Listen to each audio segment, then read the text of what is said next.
Good afternoon and welcome to today's webinar. My name is Beth Marsh and I am the Director of Membership for the Organization of American Historians. Tonight's program is part of our Future of the Past webinar series, which explores our diverse history to inform our future. And it is the third installment of our U.S. History at 250 series, a 9-installment arc that will culminate at the 2026 OAH Conference on American History in Philadelphia. The OAH is the largest professional society dedicated to the teaching and study of American history. The mission of the organization is to promote excellence in the scholarship, teaching, and presentation of American history, and to encourage the wide discussion of historical questions and the equitable treatment of all practitioners of history. The Organization of American Historians is located on the campus of Indiana University, Bloomington. We wish to acknowledge and honor the Indigenous communities native to this region and recognize that Indiana University Bloomington is built on Indigenous homelands and resources. We recognize the Miami, Delaware, Potawatomi, and Shawnee people as past, present, and future caretakers of the land. It's my pleasure to introduce tonight's host, Steve Andrews.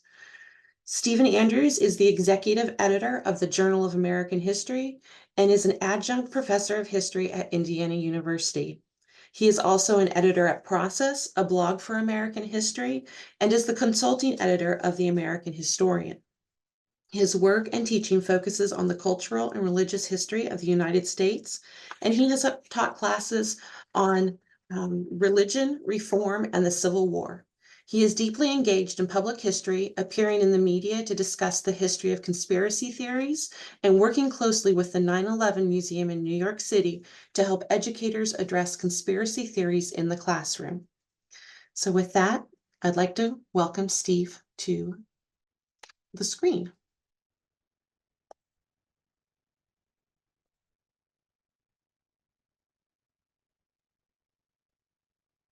Hi, thank you so much. My name is Steve Andrews again, and we are discussing part 3 of our U.S. History at 250 series. And we're joined today by an excellent panel of people who have written for that issue. They are Antwain K. Hunter, who's an assistant professor of history at UNC Chapel Hill and earned his PhD at Penn State, studying in the Richard Civil War Era Center.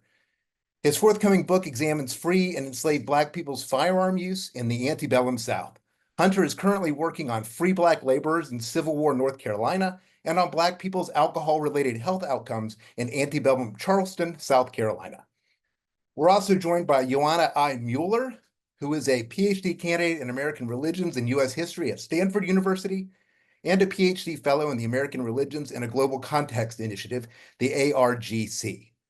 Her dissertation explores the intersections of religion, race, and national identity in the early American foreign missions movement.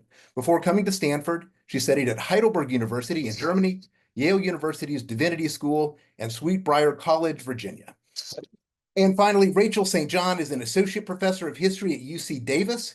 She specializes in the history of the United States, 19th century North America, and the West, with a particular emphasis on space, state formation, and nation building. She is the author of Line in the Sand, A History of the Western U.S.-Mexico Border from 2011, and her current book project, The Imagined States of America, An Unmanifest History, explores the history of alternative nation and state-building projects in North America during the 19th century. Thank you guys so much for joining us today. So part of this project is to kind of do an overview of a kind of a survey of the survey, to do a kind of study of all of these periods as we move through American history. We're kind of moving from one period to the next, and we're now in that period that's the run up between the early part of the 19th century. It's been called different things, and some of the pieces in this magazine, in the issue of the magazine, are really talking about how do we think of this period? How do we capture it? I mean, the title, the term used to be antebellum. Is that still a term that we can use? How should we, and how should people who are teaching about this period or thinking about this period, how should they think about and the big movements of this period if you have to kind of characterize it as something? What are terms we've used in the past and what terms should we use now?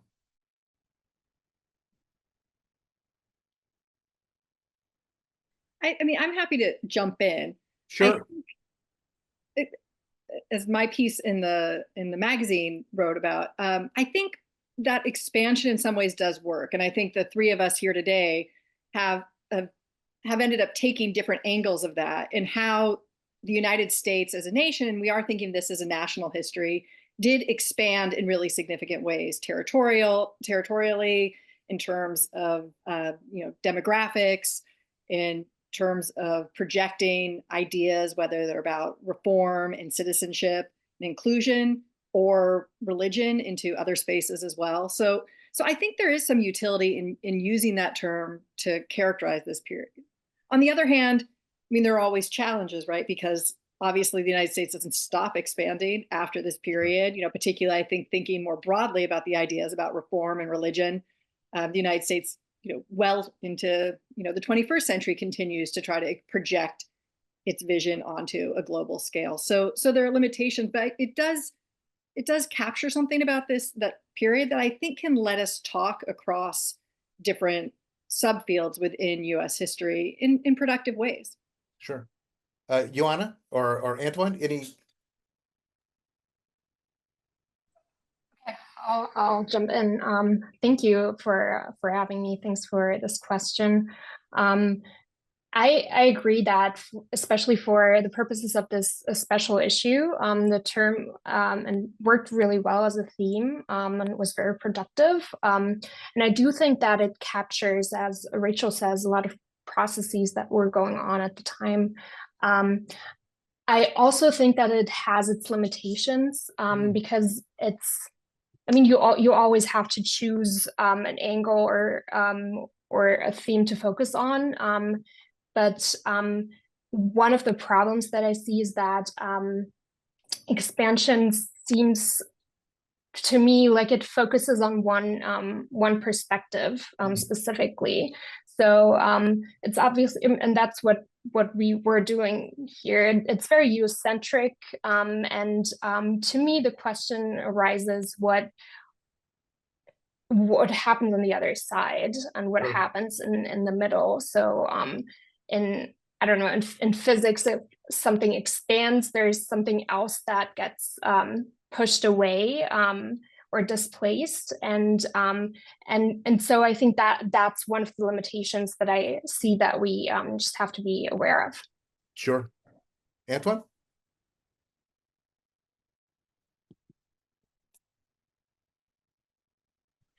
Sorry, I forgot I was muted.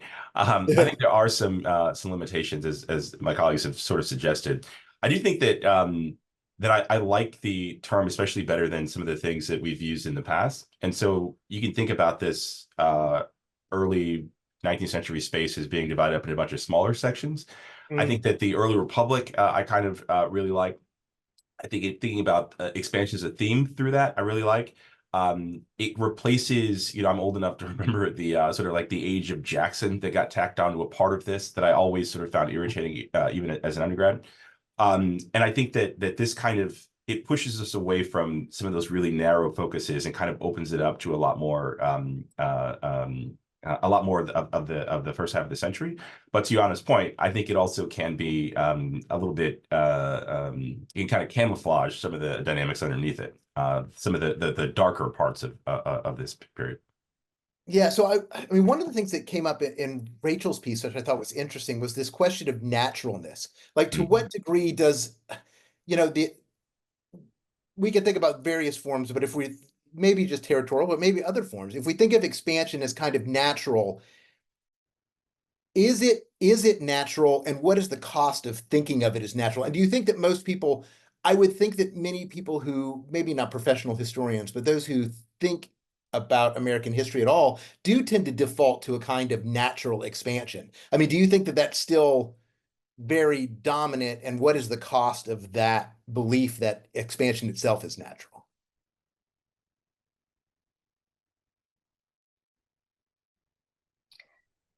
If I may, I thought that was an excellent point in Rachel's pieces as well, and I do think I still hear this narrative a lot, especially in more in more popular tellings of U.S. history. And I do see a danger that comes with it, because I think there's a risk of reading something that happened after back into history in the time, like just using our knowledge as people who live in the 20th and 21st century to understand earlier parts of US history, and conflating that then with like some I don't know, like like being a central component of American identity almost, that runs through its history. And I think we need to be very cautious and careful about that. And yeah, like anything that's like essentializing the US national character, I think for me, maybe that's just my positionality as someone who's not American, who didn't grow up in North America, but it's always something that stands out to me, and it's yeah, it's somewhat curious. I'm inclined to agree. To me, I think that one of the problems with this kind of inevitability approach, it kind of suggests or it almost gives like an absolution to the folks who are making decisions, right? That nothing just happens. People make decisions. There are options on the table. It's not inevitable that the United States will continue to expand, dispossessing indigenous peoples as it goes. It's not inevitable that the lands, particularly in the Old Southwest, that they spread into, will then become, slave country, as Adam Rothman sort of coined it. None of that's inevitable. Those are all the product of a variety of decisions that are made. And I think that we kind of lose that when we sort of say, well, of course this happened, and then of course this thing happens. People aren't just on a treadmill drifting along, but they're making decisions. And I think that we, to me, the part of the, not necessarily the fun, but the work in history is sort of getting at those decisions. Right. I'd just add, for me too, I think it's, when I look at this period in my own work, I just see so much debate and divergence and argument about how these things are going to play out, not just within, the American political establishment, but also within, African American political communities, right? Should people leave and go to Haiti, or should they stay and try to demand citizenship rights within the United States? Within religious communities, right? Particularly within the Latter-day Saint community, right? Do Latter-day Saints need to establish a separate independent polity in either Illinois or the Great Basin, or can they be part of the United States? Indigenous people obviously continue to operate their own nations right along through this period down to today. And we lose a lot of that sense, I think, both in the sort of older progressive narratives where all this growth is good and positive, but also there's a danger of losing it in some of the more critical narratives about empire, in which, the US settler colonial project just steamrolls right over everybody, and there was no other alternative. And so, again, in the shocking move for a historian, I'm excited about contingency. I want to bring that to life and center that for students, and really get them to think about the stakes of these debates and what people were fighting about and how they could make change at the time. To what degree do we think, or is it that the naturalness is imposed on by historians, earlier generations of historians, and how much of it was kind of endemic in the people themselves, of how many Americans in the 19th century saw expansion as natural, and then that colored the way that historians told the story afterwards? Is that a factor, or is that, I mean, because that nature of what we tend to say of manifest destiny, which is an awful term that we don't use anymore very often, but there is some of the historical actors themselves assuming or promoting an idea that expansion is a kind of a natural process. Is that? I mean, manifest destiny for me is the best example of this, right? So there's been some great work done recently about how manifest destiny at the time, first of all, was clearly political propaganda. It was not widely agreed upon. It was debated. And in fact, it was mocked at the time. And then it's really not until the 20th century where historians go back and pick up this term and begin to use it to characterize things that happened in the past. And so I think, going back and looking at that and seeing that, first of all, manifest destiny itself is not even a clearly coherent ideological project, right? Does it mean that the United States is going to span the entire continent, or does it mean that some sort of democratic white republics, in plural, are going to spread over the continent? Do we mean by the continent what we now think of as North America, or do we mean North and South America? Or, I mean, the term, when I learned about Manifest Destiny in high school, it was always sea to sea. Well, if you read the rhetoric at the time, it's from the isthmus to the pole, right? Yeah. So people are thinking about these things really differently, thinking about natural boundaries in different ways. And I really do think it was 20th century historians who imposed it on the past. And again, I'm going to say, like, I mean, you just said we don't really use Manifest Destiny anymore. I can't tell you how many books I read where historians who are focused on other things will be like, the United States expanded in the 1840s because of Manifest Destiny, period. Moving on to what I'm interested in talking about. Right. And as a historian of expansion, I'm like, wait. Let's unpack that a little bit. That Manifest Destiny didn't make things happen in that way. I do a couple of things. I do wonder if there are, because I think that Rachel's point is correct, that there isn't sort of this cohesive agenda, sort of Manifest Destiny.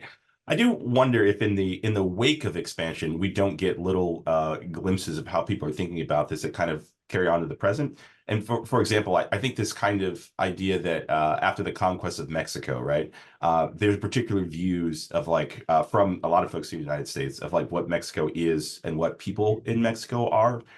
There are views of indigenous peoples once this conquest is rolling, right, of how what they're like, right, and I think there's kind of this projection of a view of a like a kind of civilization superiority kind of thing that is used to kind of justify some of these actions.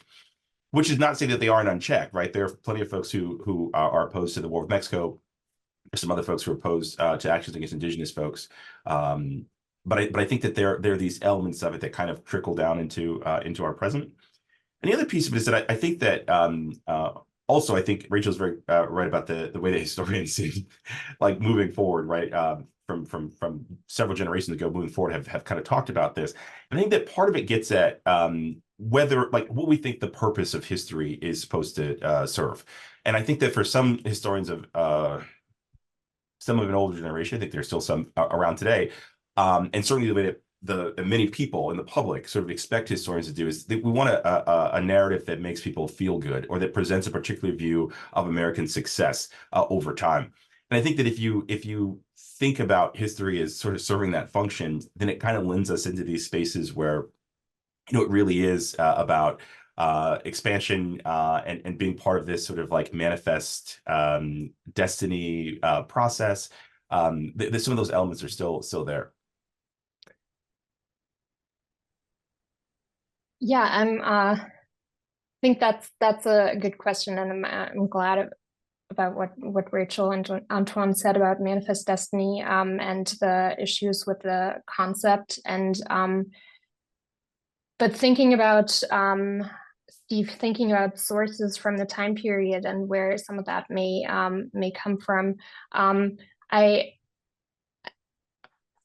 do see that's one of the things that I think we need to be careful about, the idea of Manifest Destiny and reading that in the sources where it really isn't. And I of course read a lot of sources written by religious people, ministers, missionaries, evangelical people more generally, and a lot of them write about God's kingdom in a way that sounds very imperialistic, and it is in many ways, and it has these effects in many cases.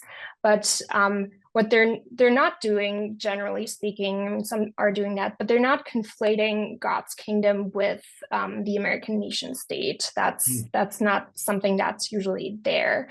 But it's easy to read that into the sources if you're coming at it from like this. If you're looking for Manifest Destiny, then you would be able to find it there. I guess I don't know that I would necessarily want to characterize it as pushing back, but I think as historians, and this is, and Rachel and Antwain, Johanna, we've all kind of talked about the desire for contingency, that people are making choices, that if you go to naturalness or a natural process, then it kind of gives a free pass for all of the horrible things that happen because it was just part of a natural process, the country growing up or whatever you want to call it.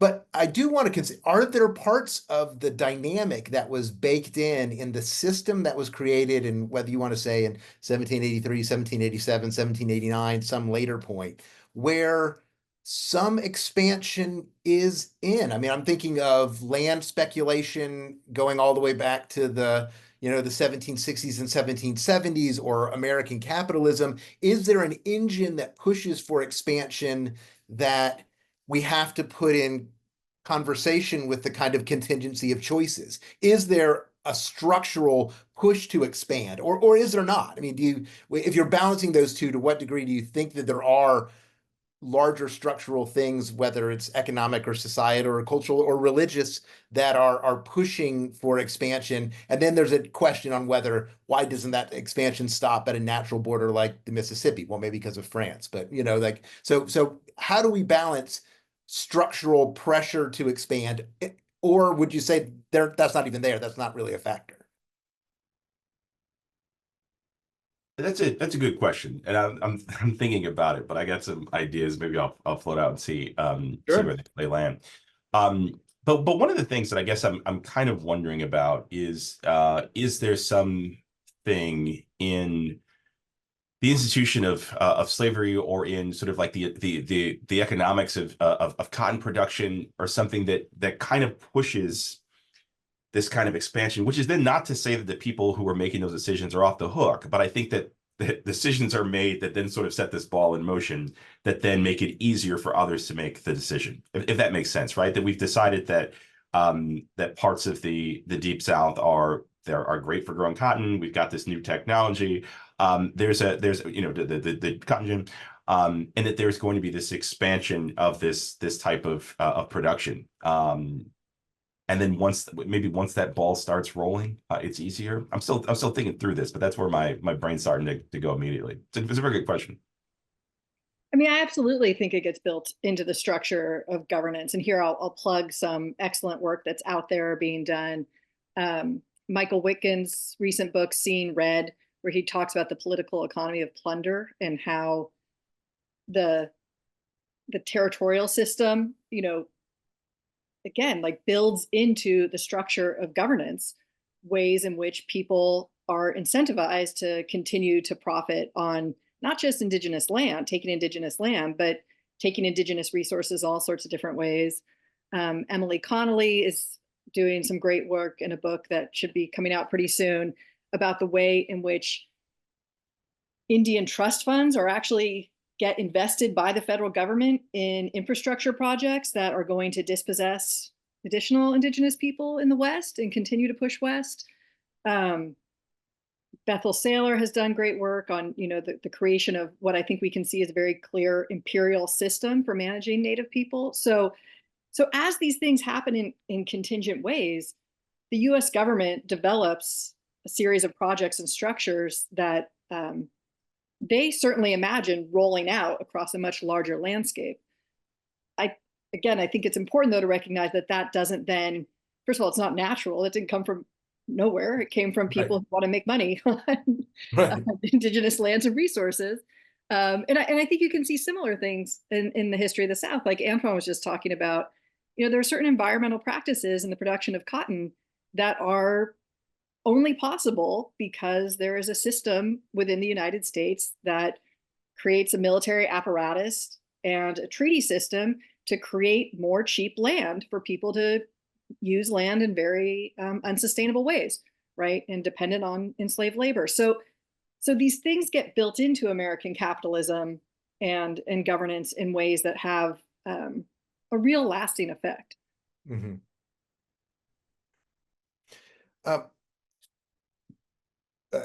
Johanna, your piece also is about the question of religion and expansion. And it really made me think of the question, how does expansion affect Christianity?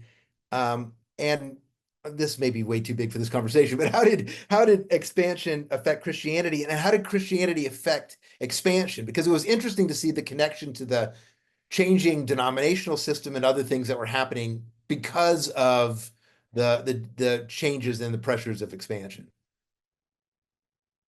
Yeah, thanks. That's kind of what I was trying to do. Not sure I accomplished that in 2,500 words, but that I was trying to demonstrate that this was a complex process with religion, or Christianity in particular, influencing expansion and vice versa.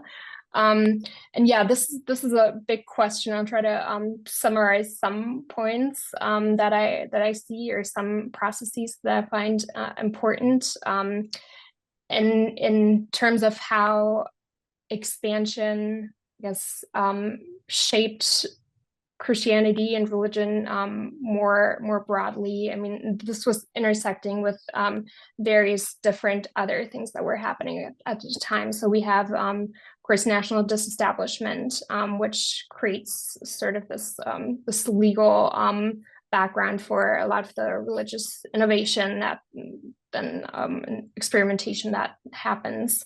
We have mass immigration from different parts of Europe, in particular, coming in with their religious traditions and different linguistic backgrounds, cultural backgrounds, etc.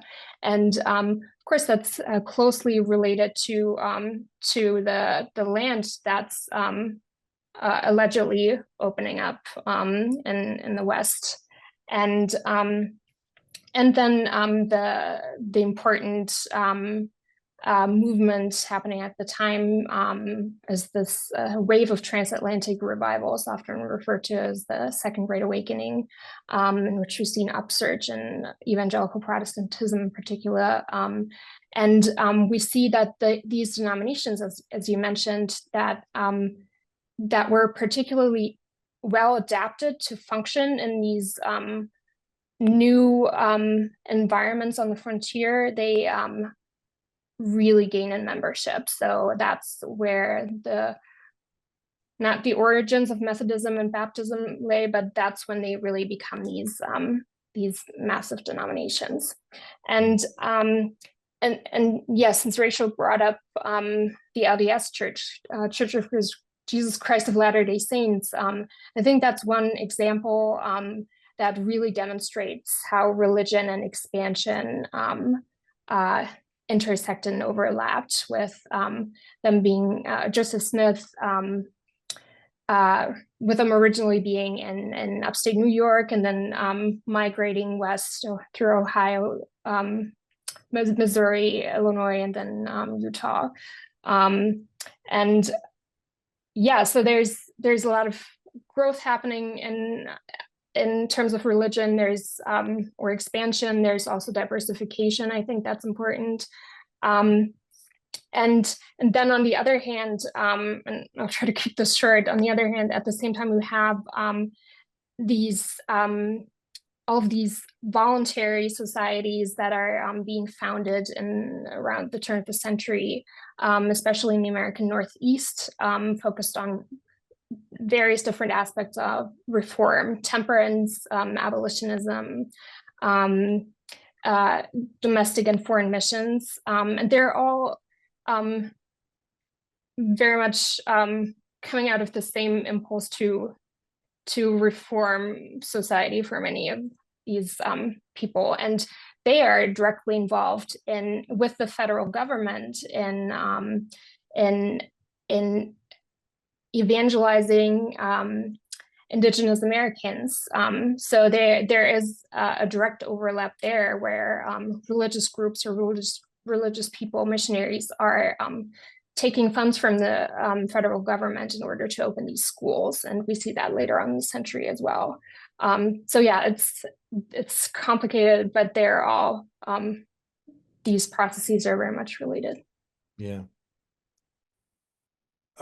Antwain, I think there's another question that came up. Again, your piece is also, I mean, it's a great piece that I'm already going to use in my Civil War class, because we read a lot of Frederick Douglass, and I think your piece is a great kind of capsule introduction to get them before they go in and actually kind of read, Douglas's writing.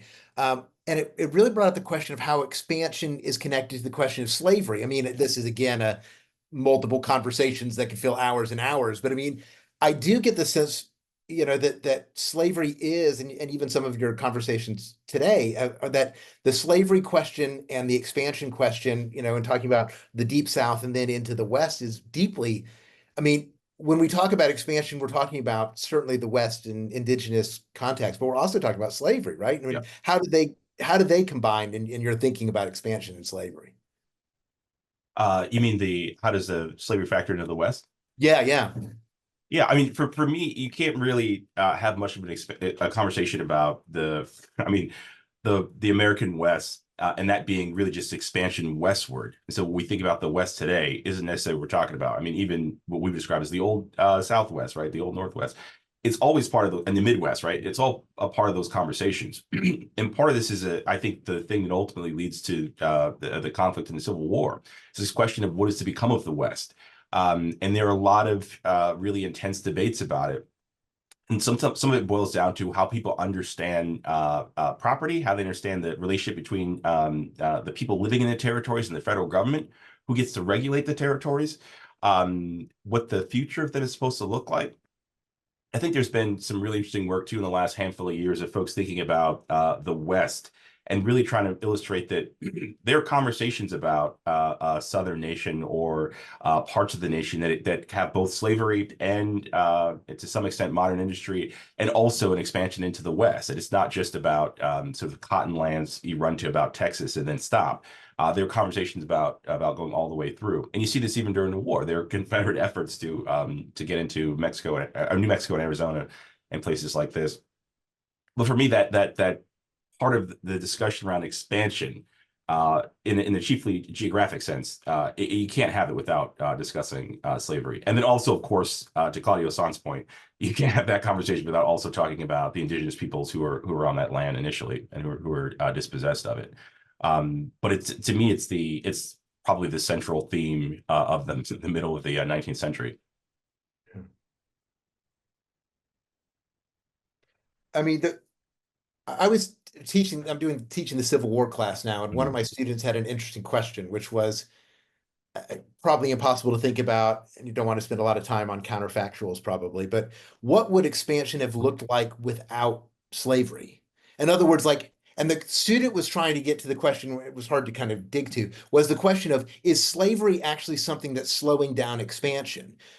If there wasn't concern about slavery and what you would do with slave territories and what you bring in on the states, would there be more of a push to go into Cuba? Would there have been less of a kind of northern resistance, a David Wilmot kind of, we don't want to do this because there's a sectional dispute? Is a sectional dispute actually hurting American expansion to go from isthmus to pole? Or are these two things, I mean, one, you're such in a realm of counterfactual to imagine America without slavery, but still, is there a relationship there in which expansion changes because of the slavery question itself, at least at some period? It's an interesting question. I will say that I have a hard time sort of extracting the two from each other, in part because I think on a national scale, at least, I have a hard time extracting the two from each other because so much of the movement involves slavery. So much of the debate around it involves slavery, and so much of the violence, right, amongst people who are coming from the East and moving westward in places like Kansas, right, revolves around slavery. But I think that the model for it might be the old Northwest, right, the old Northwest Ordinance stuff. And so maybe there's expansion that's just at a slower rate, but it's still happening. Part of me is trying to think through what the impetus would look like in parts of the South without that sort of like the cotton economy sort of hanging over the top of it. But certainly you can imagine a world where there are homestead acts or homesteaders in places like Texas. But yeah, it's an interesting question. But part of it too then gets into the politics of like, do you get a Texas annexation in the same way, or do you get the the development of those like deep South cotton states on the same time? Is it 18 teens still, or are we pushing back to 1840s? I mean, it's a Why rush into Mississippi if you can't grow cotton? What is the end? yeah. Then are you on more of a Jeffersonian, it'll take us 1,000 years to move across the continent, slower development? I mean, I don't know. I mean, again, we're pretty deep in. Sorry, Rachel, Yeah. did you have something? No, I mean, I love these counterfactual questions that break historians, because you're like, what, America without slavery? That's like, where, how far do you go back again? Right. But I think, I mean, my guess, and Steve, you should correct me if I'm wrong, that your student was probably specifically talking about the Compromise of 1850 in that moment. Yes. And Yes. which I think is interesting, because as Antwain's pointing out, we often sort of see that, you know, we briefly sort of, you know, talk about it around the Missouri Compromise, but then it's like, all of a sudden slavery is an issue in 1850. Not so much, really. You know, slavery has been integral to expansion throughout that time. And I think, you know, the moment I was sort of saying, you know, does Texas become independent if slavery doesn't exist? I mean, that's, you know, there are so many different pieces that go back, and I think it is hard. It's really hard to disentangle, but I think, you know, the part where that becomes, I've been spending way too much time lately thinking about the Compromise of 1850, like deep in the Compromise of 1850. And I think there's a lot about that standard narrative of the Compromise that we do have right, but I think there are other parts of it that we sort of lost sight of, like New Mexico could have been a state as well. It was not actually, you know, sort of set in stone that a state had to go through the territorial stage, and that there was a moment where, you know, if Zachary Taylor doesn't die, maybe New Mexico and California get to be a state. And of course, the Latter-day Saints want Deseret to be a state too. So there are all these different things in play, and I think it again tells us sort of more about that moment and how Americans have become divided, not just about slavery, right, but about the place of Black people in the nation and whether there's going to be room for them at all. Because that's the other expansion story, right? Is that, I mean, I really see the 1850s as this horrible nadir, because on the one hand, you have slavery expanding, and on the other hand, you have so-called free states that are incredibly hostile to any kind of Black presence, let alone rights. Well, I mean, my students, I gave them the Illinois Constitution from this period, and they're kind of shocked that the states of the North, that they thought that the lines between free and slave, that so many states are both anti-slavery and anti-Black, that is the thing that travels together, which doesn't surprise us, but certainly does surprise my students, and I'm sure all of our students. But can I have, I mean, another sort of fascinating expansionist twist then in there is that at the first Immigration Convention, Martin Delany comes out and says basically, like, we got to get it. Black people need to leave the United States and emigrate to Central America. And what he basically lays out is manifest destiny for the colored citizens of the world in Central America. So you have this sort of, you know, Black claiming of a lot of the same ideology about equality, the Americas as a space for, you know, a sort of utopian vision, but for Blackness, that I think is sort of fascinating and talks about the ubiquity of expansionist discourse across different groups.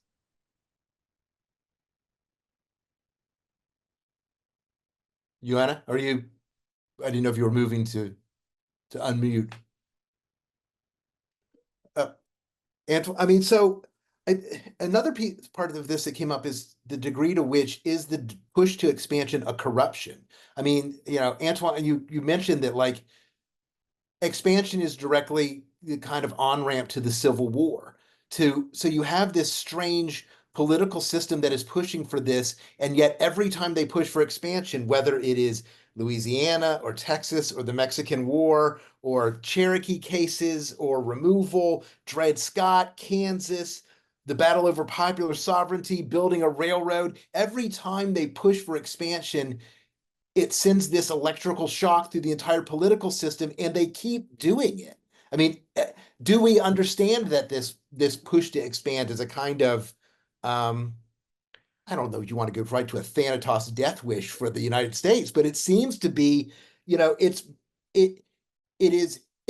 keeps, and it's unwise probably to use the word compulsively, because I think that puts your thumb on the scale, but it pushes for expansion. At the same time, so many people who are in the country recognize that the political system simply can't handle it. So how do we balance those two things? I mean, I think, Rachel, you brought up the idea that is expansion of corruption in your piece. How do we square that circle, that there's so many people who recognize this is going to be, we can't process this, and yet comes up with all of these workarounds of, we're just going to let Texas come in as a state and it'll never be a territory, and we'll change the rules all of the time to allow this to occur.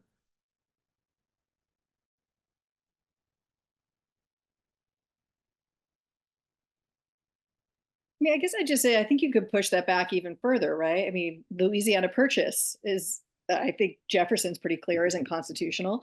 And that sort of sets the ball rolling in some ways there. So I think it's always,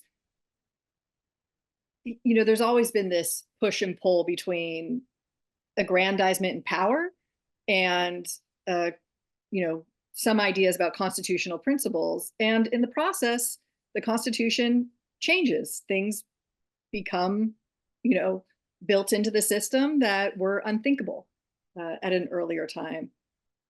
Yeah, I think I have less of a clear answer about the corruption and the breakdown of the Civil War. I mean, I suppose one thing I would say about that is, again, way too deep in the Compromise of 1850.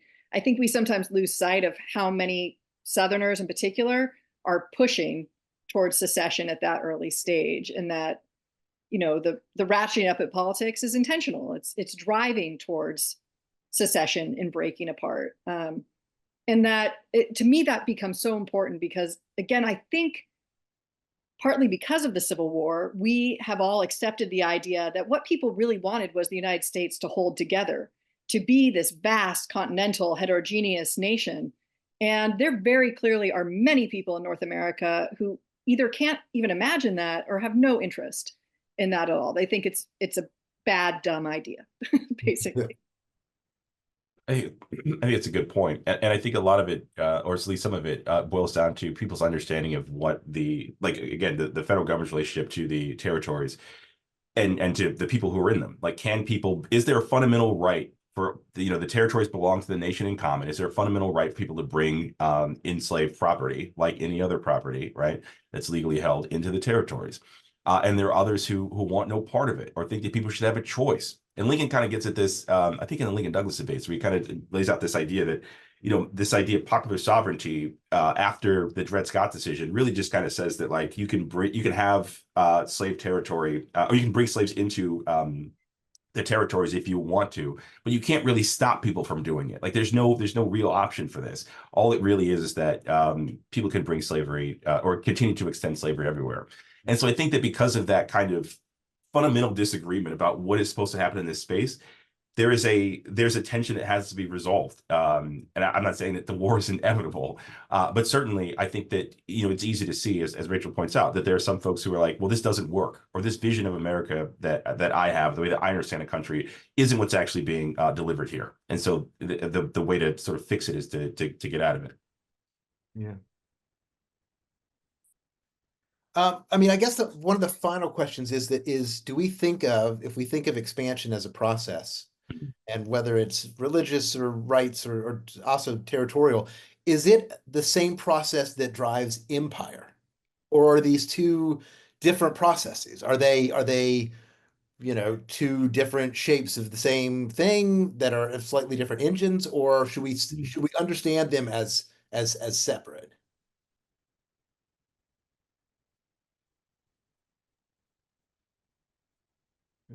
I think for each of those, what would be important to me would be that it's clearly defined what we're talking about. And I think both terms or labels, there's the danger of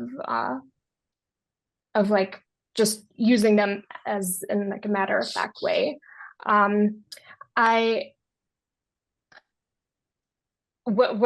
I saw that question, I do see expansion as maybe one part of empire, but when I think about empire, there's a lot more that's going on, and I think about I know about settler colonialism on the ground, and these processes and interactions and power dynamics, and I'm not sure that expansion would capture all of that. Mm.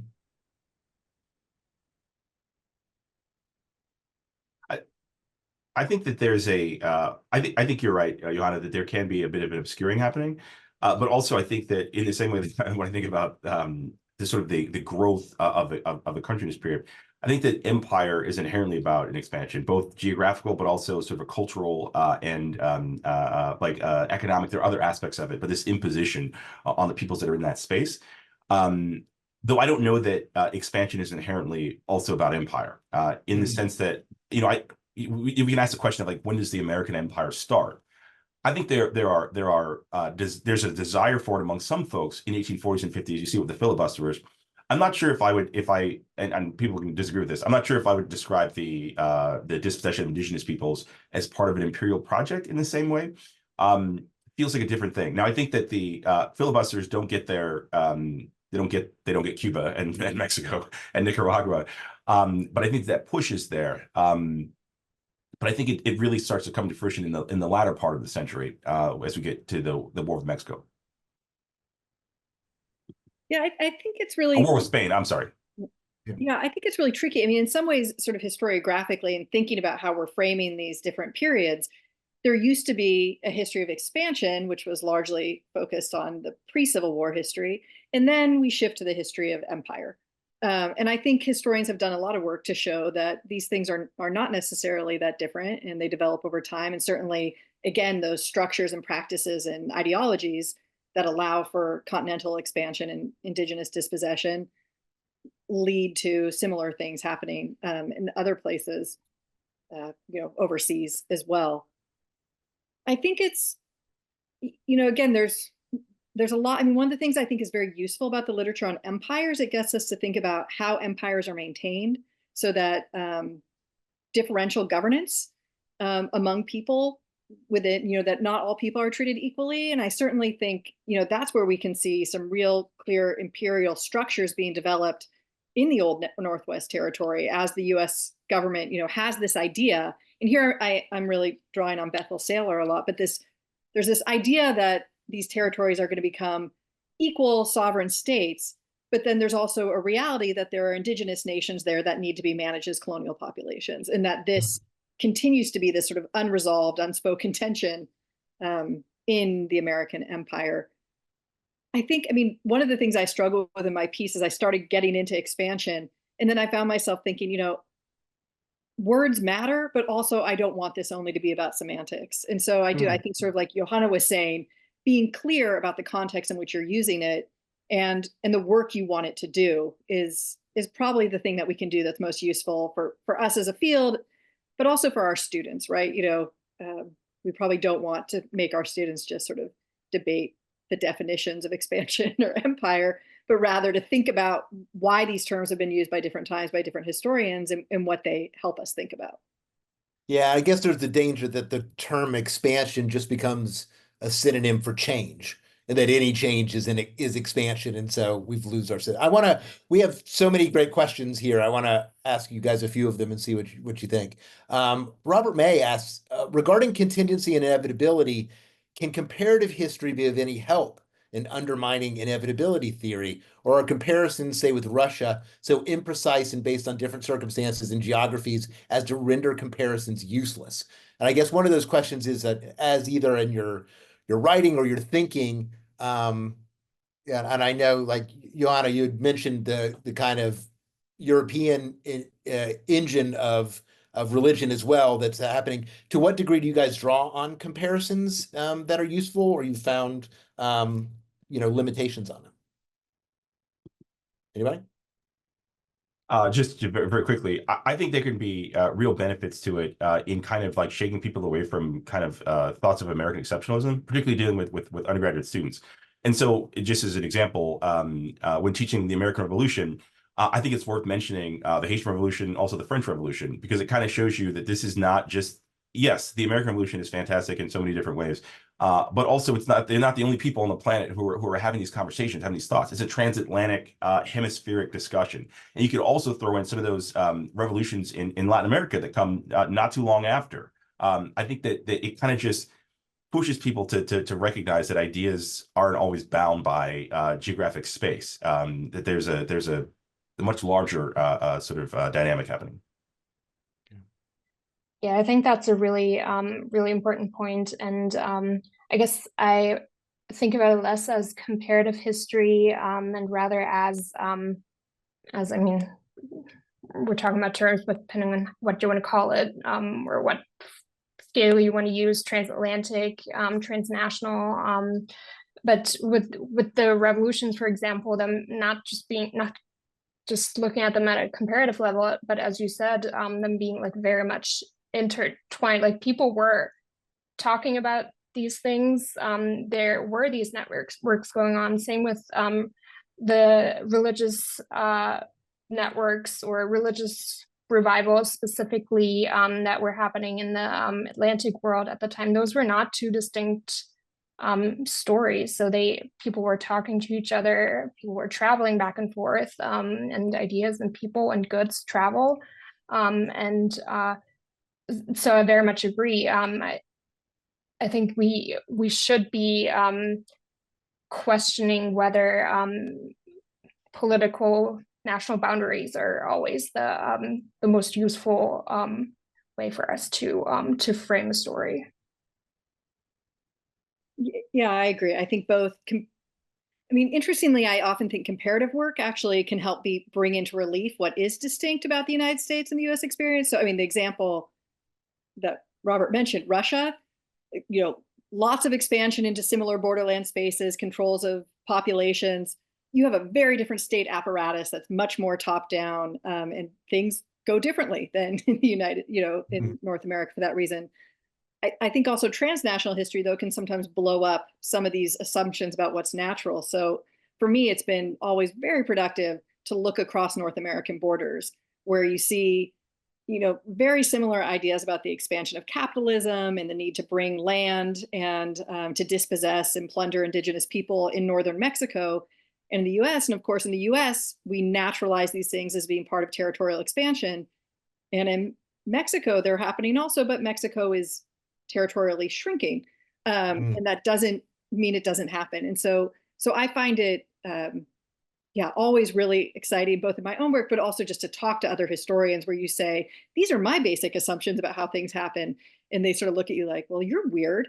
It's good to, denormalize, I think, particularly for US historians, because there are so many of us and we're in this country, just to shake up our assumptions is really helpful. So we are almost, we're coming up on our hour. We have a couple of great questions. I'm going to combine one or two from Sarah Washburn and Drew Baird are asking questions that I think can combine together. One of them is, how does the Industrial Revolution influence expansion? And they cite the need for natural resources, but also the ability to project power is probably also affected by the Industrial Revolution. And Drew Baird asks about how do we think of railroads and other forms of 19th century infrastructure as agents of expansion? So part of that, I guess, a generation and a half, 2 generations ago, would have talked about the commercial revolution and the transportation revolution, along with the market revolution. To what do we think of those things as, how are they affecting expansion, whether it's transportational change or industrial revolution, but obviously all these factors are kind of connected. I mean, I'd just say very quickly, I think, that sort of classic idea that these technologies shrink space is fundamental to making it possible for a nation to operate on such a vast geographic scale. When it takes 3 weeks for news to get from one part of the country to the other, it's just much harder for it to operate as a country. And you can see this in the rhetoric. people will say, like, there's no way we could have a nation that included Oregon. And then the railroad goes through and they're like, yeah, no, actually, that's fine. That'll work. And the telegraph as well. Right. Yeah, this question made me think about foreign missions, my area of research, and how this movement or the American participation in it wouldn't have been possible without the means of transportation, and these networks of information, but also people needed to physically get to whatever the Hawaiian Islands, for example, or Sandwich Islands at the time. That's directly connected to trade and to ships going certain routes. So I would agree that that's very much a part of it, central part of it. Mm. Antwain, anything? Oh, I agree. Ditto. Oh, okay. Yeah. So thank you guys so much. I appreciate this conversation. It's been a wonderful hour. It was a great issue to talk about. Are there any issues that you wanted to bring up that we didn't get to? We can bring them up now. We have a couple minutes. We have a minute or so. If there's some vein of really great stuff that we didn't hit, maybe we can hit it now. If there's anything, otherwise we can say goodnight and thank you guys so much for your time.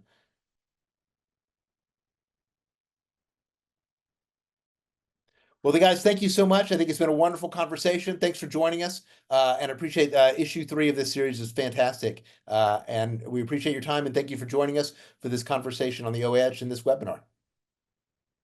Thank Thank you, you. everyone. Bye. Thank you Yeah. so much. Thank you. Thanks, folks. The webinar has been recorded and the recording will be available later this week. You'll receive an email, and I would like to invite you to register for next week's webinar, which is a conversation with Kate Mazer, the author of Freedom Was in Sight, Reconstruction as a Graphic History. That is at 4:30 Eastern Time. Thank you and have a wonderful evening.